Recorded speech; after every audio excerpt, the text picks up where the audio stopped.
where do we start? So if someone listening maybe has heard the word manifestation, I think most people listening to this podcast perhaps have, maybe they've had experiences like you where they can't explain, but then they chalk it off as like, oh, that probably was nothing, right? But where do we start if we want to begin our manifestation journey? Recognizing, I think, identifying and acknowledging that you are a manifesting machine, that's what you're here for. You are co-creating in your own body. How many of us that are listening to this podcast can say that, you felt connected or disconnected? I need to come back to myself. I lost myself when A, B, C, D, and E happened.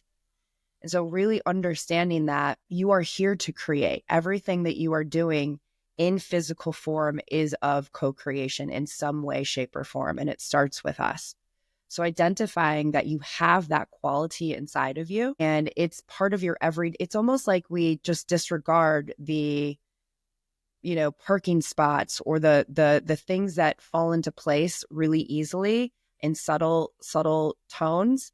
Those are the things that we disregard. And our society, programming, television, even our governments can discredit these qualities. And maybe it's because if we're all empowered, what would we do? What would our society look like in terms of being able to control the population? So the first step is just identifying. And I think another thing too is there are qualities around certain religions that tell you that you are a sinner, that you are not special. And for many generations and decades, we've had something outside of us telling us about our connection. We needed a pope, we needed a guru, we needed something to help us tap into that source.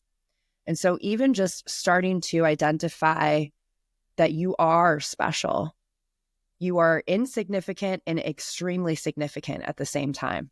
Mm-hmm. And so identifying, your life matters.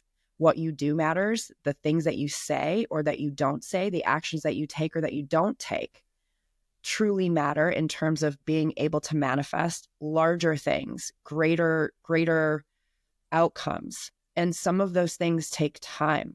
They do. They take time because you need to change in order for those things to occur.